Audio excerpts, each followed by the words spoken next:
to How Time Flies, the video newsletter for the High Plains Western Heritage Center in beautiful Spearfish, South Dakota.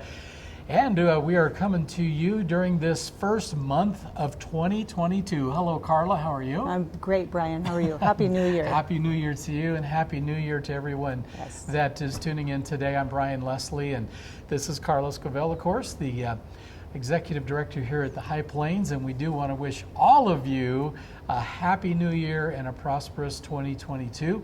Want to mention right off the top that the Heritage Center will be closed during the months of January and February for some cleaning and reorganization and some changes that are going on within the walls. And do you want to address that any more than that?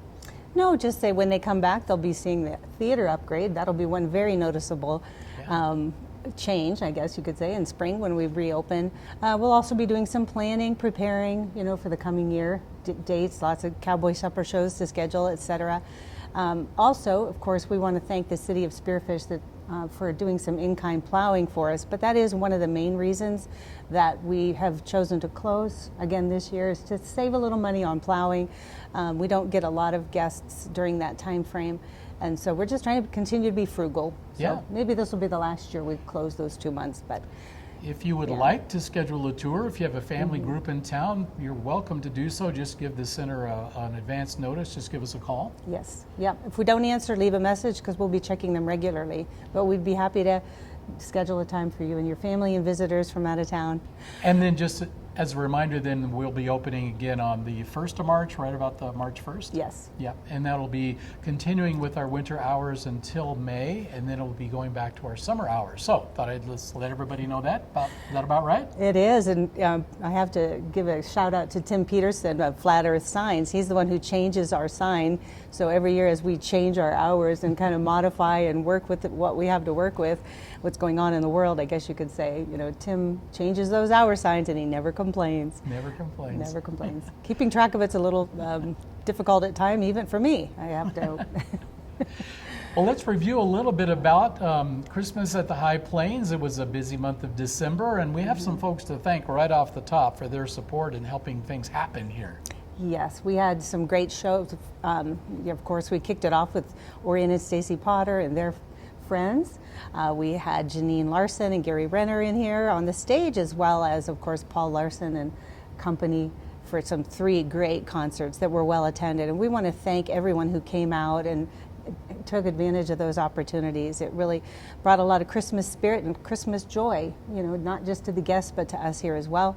The 15 vendors that were here this year did a great job. We had a very good season for them as well. For the Christmas Shoppers Village? Yes, and that's really growing too. So I think that's here to stay for many years to come. I think the vendors did pretty well this year. They did. From what it sounds like. And the authors for coming in to sign books. And oh yes, of course. We have to mention that as well.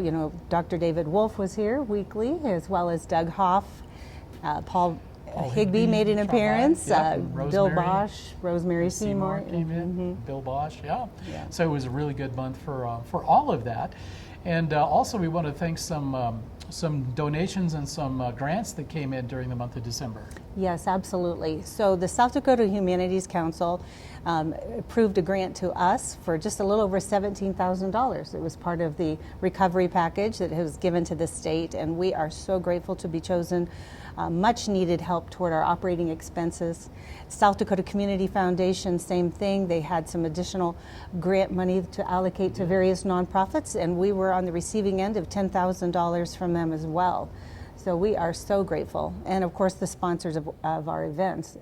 Yeah. In these hard times, we are just really appreciative of the generosity of others. Absolutely. And First Interstate Bank stepped up for High Plains Live with Paul Larson and friends too, to make a nice generous donation to make that event possible. Yes. So those theater seats were full this month, no question about it, but the theater is empty as we speak. It's soon to be filled with some new chairs. So as Carla mentioned, when you come back here in March for the next live event that we have, it'll be new seating.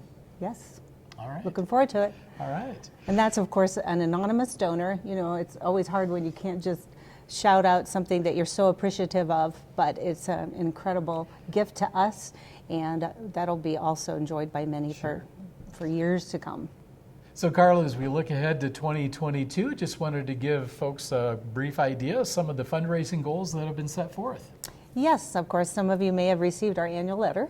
And, we have 4 main areas that we are really hoping some folks might feel that they'd like to give toward. We are going to be continuing to upgrade our exterior signage. There's still a little bit yet to go on our logo sign that's going to go on the outside of the building, some other areas that we really need to improve on. And also looking at some upgrades in our handicap areas as well. There's an area that we need a little concrete, one more door I'd love to see turn into a handicap accessible door as well. Our infrastructure here, I guess that being our computers, are quite outdated, and as we're facing the new Windows 11 challenge, the whole world is, I look at that with a little bit of trepidation, and so those are areas that are going to cost us quite a bit of income, and so we just hope that some others might like to give toward one of those goals. All right.